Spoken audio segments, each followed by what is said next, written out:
Si on revient peut-être un peu sur ta compétition, à quoi ressemble ta nutrition? Alors peut-être de manière générale avec tes entraînements et ensuite de manière un peu plus spécifique en compétition, comment tu t'alimentes, comment tu te réalimentes et réhydrates entre les différents WOD?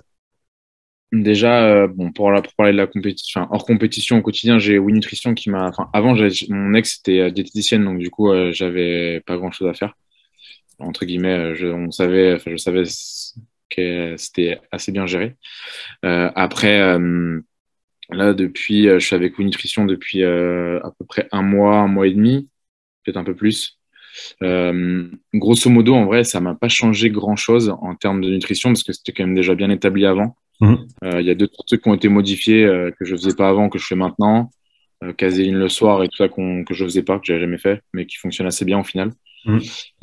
On avait juste réduit on a juste réduit un tout petit peu les glucides à un moment, mais au final, j'avais peur que ça m'impacte. Au final, ça m'a pas du tout impacté. Même, je me sentais même mieux. Donc, euh, donc ça c'est bien calé. Après, pendant la compétition, honnêtement, là, à Londres, il y avait un petit magasin de bagels juste à côté de la compète et je me suis nourri essentiellement de bagels poulet avocat et ça a assez bien fonctionné. Donc c'est cool. Non, j'essaie de manger un peu tout le temps, quoi. Entre chaque WOD, reprendre surtout des glucides, etc. T'as Glucides, faim un en peu. général ou tu dois te forcer un peu?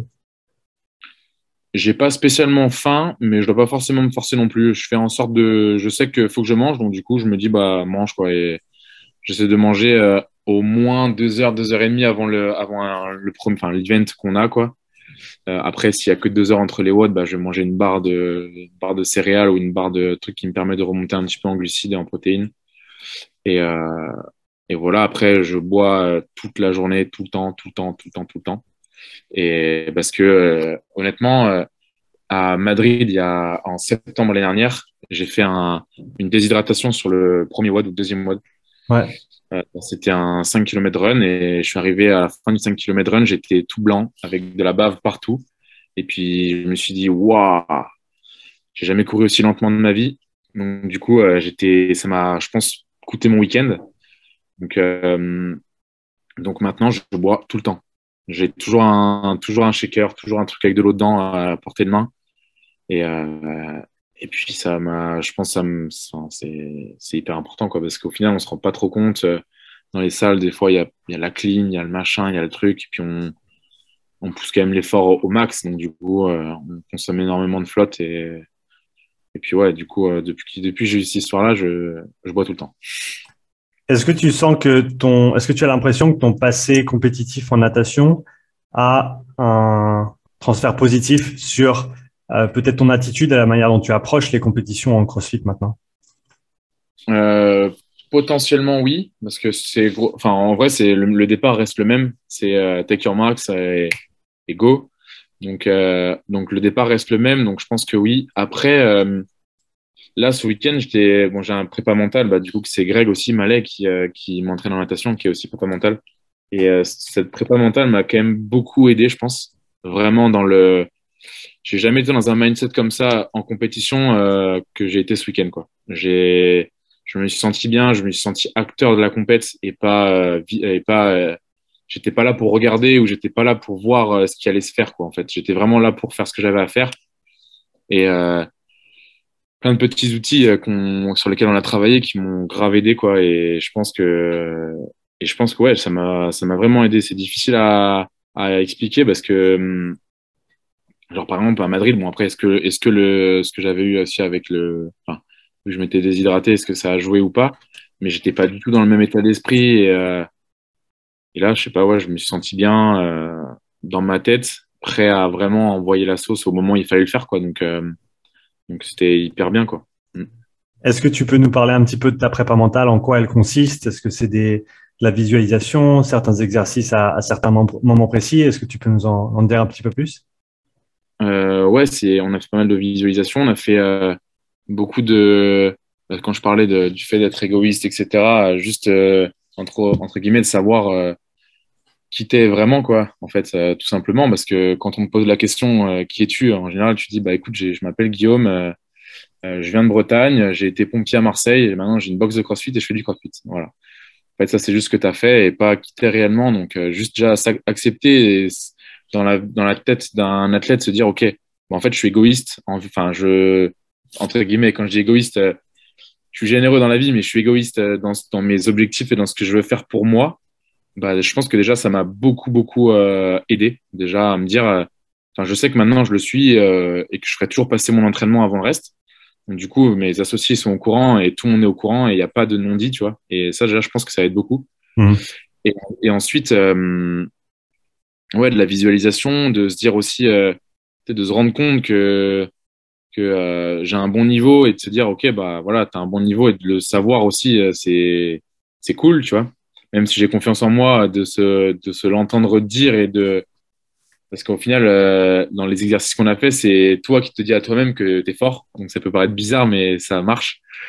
Et ça, et puis après, ouais, des techniques sur un truc tout con, mais se dire, OK, là, tu as un truc devant toi, on a parlé d'un anneau ou je sais plus quoi, mais plein de trucs qui te font repenser à un état d'esprit où tu te sens, entre guillemets, bien, quoi, en fait. Mhm. Et, euh, et tout ça fait que bon, bah, j'en suis là maintenant, je pense. Et ça, ouais, ça m'a beaucoup aidé, ouais, vis-à-vis de ça, je pense. Sans ça, à ton avis, comment se serait passée la compétition? Quelles auraient été les différences si tu n'avais pas eu cette préparation mentale avec toi? Je sais pas si ça, enfin, si je pense que ça aurait changé quelque chose. Te dire quoi exactement, je sais pas. Mais pour avoir fait quand même pas mal de compétitions avant, j'ai jamais été aussi focus sur ce que je voulais faire et sur, enfin, quand j'étais en souffrance ou même moi, le moment où entre guillemets, où on se pose le plus de questions, c'est entre le moment où ça se dit, où ça fait comme en stand-by et il se passe 10 secondes et tu es comme ça en train de regarder ce que tu vas faire et tu te poses 1 milliard de questions en 10 secondes. Ce moment-là, qui me faisait entre guillemets un peu peur avant, m'a pas fait du tout peur et je me suis servi de ça au contraire pour me dire, OK, vas-y mec, let's go, c'est maintenant et en avant quoi. T'as pris du plaisir Et, pendant la compétition? ouais, vraiment, ouais. Franchement, ouais, j'ai pris du plaisir et je me suis aussi senti, comment dire, j'ai su être focus au moment où il fallait et j'ai su me poser aussi au moment où il fallait, quoi. J'ai su me dire, OK, là, j'ai le temps de me poser, d'aller voir un peu ce que font les autres, d'aller checker un peu les teams qui passent ou les trucs et sans avoir dans la tête, OK, dans 2 heures, je vais me mettre dans le mal, juste en me disant, OK, la compétition, putain, le lieu, il est cool. OK, le stand Nobu, je vais aller faire un tour, voir ce qui se passe. Je vais aller boire un café là-bas et réussir à me mettre dans un complètement autre mindset. Et au moment où il fallait repartir, bah, bam, ça scindait et l'échauffement, il part et ça part maintenant, quoi. Tu vois. Et C'est deux états d'esprit différents et réussir à couper vraiment ça, c'était cool, ouais. c'est quelque chose que vous avez travaillé, ça aussi, avec Greg?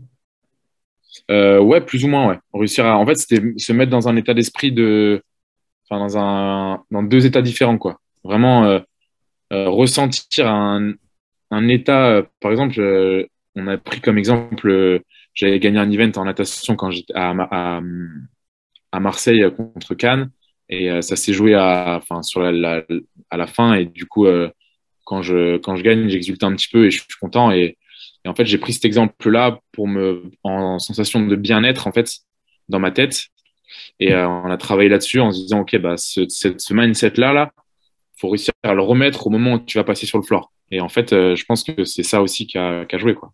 Mhm. C'est un peu, si on ose utiliser le terme polarisé un petit peu au niveau émotionnel, où c'est all-in ou alors c'est off. Exactement. Je pense que c'est ça. Ouais.